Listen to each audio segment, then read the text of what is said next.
Good morning, ladies and gentlemen. As warned last week, we are starting the melt up, and I mean starting. We haven't seen anything yet in terms of volatility that is going to or is likely to be present in the market for the next few weeks. This is a 10-minute chart of the SPX, so just New York hours. We find that recently New York hours has been working much better than looking at the market 24 hours a day. The close on Friday was right on the uptick, and never has this moving average, which is the 200 period of the 10 minutes, been even threatened, showing that the trend is very strong and that we are absolutely in a volatility on period. It is very possible that over the course of the next few days we touch the top of this trend line, which will be somewhere over 2900. So even in the next couple of days we should tack on another percent on the performance of SPX. It is a very powerful trend, but we do have our warning levels. Whenever we break this moving average, the move on the downside is going to be ferocious, but it's still going to be within an overall uptrend. So volatility, short-term volatility, is the order of the day, both up and eventually down, but for the time being definitely up. Why do we say two-way volatility? Well, this is a weekly chart. It is through all the Bollinger Bands, and the markets never really do that. They always come back to the Bollinger Bands at some stage. This is the level that we're talking about, 2834. So even if we now go above 2900, we are almost 100% likely to come back to 28, 34, 35, 36. That just will happen. The market always comes and retests the breakpoints of the Bollinger Bands. We have very little doubt of that. From our database that goes back to the early 80s, we cannot find a single instance or a single period that the market didn't do that. I came back and tested at least the Bollinger Band, but more often than not these very short-term moving averages. So we are quite confident that any move up is also going to be retraced in a two-way volatile period at some stage before breaking even higher. On a monthly chart, this is even more obvious. There isn't a single period in history that the market has not retraced to the monthly Bollinger Band, and we can actually see that that one is at the moment around the 2785.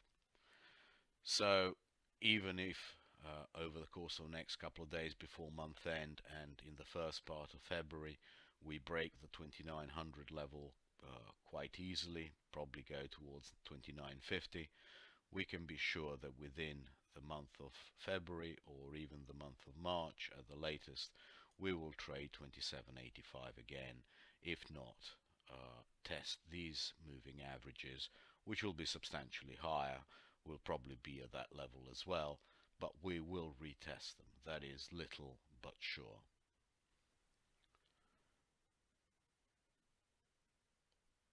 We always look at what the at the money straddle is doing. This is for expiry in middle of March, the quarterlies. We have the 28.75 straddle trading at 42 plus 43, so 85 ticks. So the market is forecasting 85 points movement up or down over the course of the next month and a half. We would argue that you will see that. That is probably quite a good range, but you will see it often. i.e. buying the straddle and then trading the delta against it is the way we tend to do it. Another way of doing it would be to buy the put and then on a dip buy the market and look for the market to go up to 29.50 or so, which is the implied level of the straddle. Sell the futures up there, take the profit, and then wait for the market to come back. Our argument is that we're going to see both extremes of this range. We will see 85 points higher than 28.75 and 85 points lower of 28.75 before the March expiry takes place. So there is plenty of opportunity to make money by buying the straddle and trading futures against it.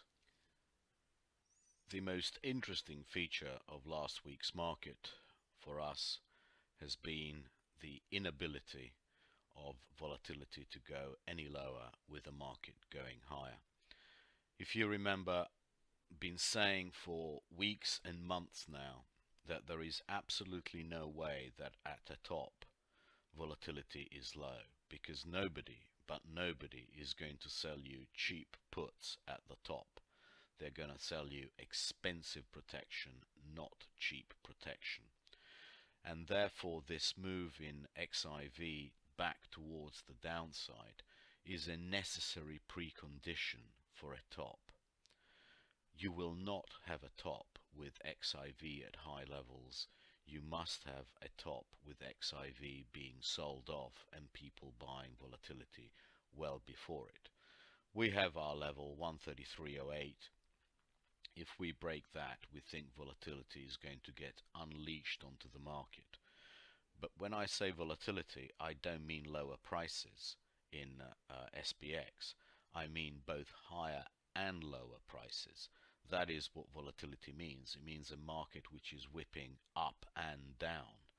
And therefore, in the initial stage of a breakdown of XIV, you are likely to see much higher prices, i.e. a market which goes from 28.75 to 29.50 in record time, probably only in a couple of days, and then which reverses, comes back through 28.75 and goes and retests the other range of the straddle that I just showed you.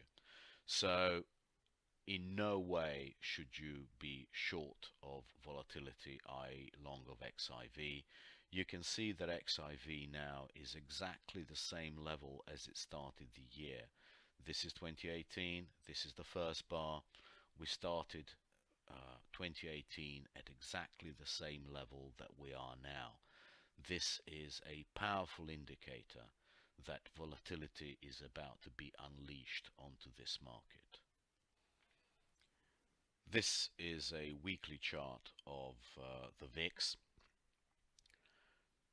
So at the moment it is rising, but contained within 860 to 1608 range, which is a normal range for volatility, while the market is doing something normal to the upside or to the downside. We argue that this range is going to be broken quite soon to the upside. You can forget about seeing 860 volatility again for a very, very long time. It is likely to trend upwards, and the break of 1608 will be the signal for a breakdown in the market from the highs. It'll trend up with price, and then it'll break up with a reversal in the market. So we have our levels all set. 1608 is our really important level. When the market closes above 1608, the likelihood of a breakdown in price is exponentially increased. It is likely therefore to just trend upwards towards 13, 14 in the next few weeks ahead, as the market goes up towards 29.50 or some other incredible level that nobody can forecast at the moment. And then when it breaks this 1608, it'll be the sign that the market is actually ready to reverse, and in a probably 200 pointer or something along those lines. Certainly the period of low volatility, we think, is now at an end. Over the years, we have certainly noticed that volatility tends to move from market to market. It is very rare that you find periods of high volatility in the foreign exchange market and also high volatility in equities. If you think about it, that makes sense. If the dollar is doing the adjustment for the equities, why should the equities move very much? And the reverse is true. If the dollar now stabilizes at these levels, the volatility is going to go back to equities, and they will take on the role of the adjustment factor. Therefore, we have that is why we think that the dollar is probably coming towards the end of a trend at the moment. We would not be surprised to see a ending diagonal here, which then slowly reverses upwards before taking a final move down towards the middle of the year. We would not be very short of dollars anymore. We think that 126.50, as we showed you, is the upside in Euro USD, and that is the level that we are waiting for to be completely out of all our dollar shorts. Some of you will say, well, look at this chart of forward earnings. How can the market push even higher? And that is, we think, because the certain sectors have more room to run. You will see in 98 and 99 that consumer discretionary was on top of the 24 times. Blue Angel, well, we still have a few percentage points to go there, but certainly consumer staples can give it a big bump, and certainly not energy but financials can certainly give it another 10%. So 10% on something which is a third of the, or a quarter of the market, is another 2.5–3 percentage points that financial can contribute to the S&P 500. And certainly healthcare has quite a bit more room to go up, trade at least to the 20 times Blue Angel. It's a nice defensive sector. It's one which makes sense. It's one which has broken up, and it's definitely one we would overweight and not short. Industrials, we think, are within a few percentage points of a top. We definitely would not be overweight industrials. But this is the one that could really melt up in a major way. Information technology, we keep on saying XLK is America. XLK is the one that shows you the trend. XLK next week could do something really incredible. We do have a lot of tech earnings next week towards the end of the week. Do not be short of NQ for those. However much you think that NQ might be overbought, it can do something really spectacular. We would not be surprised to see a very large move upwards in XLK. And don't forget that XLK is a third nearly of the S&P 500, and therefore any move in XLK is going to be amplified, or is going to amplify the bullishness in the S&Ps and probably drive them quite a bit higher. In bonds, there are absolutely no signs of an end to this trend up. This is where we told you buy the volatility for 2 points, and we are now at good 3 points lower than then. This is that period around the 125 area, where we told you that you had to be buyers of volatility. Here it is, and we could actually start seeing an accelerating move. Certainly we would not want to be short of yield and long of price with this kind of formation above the old highs.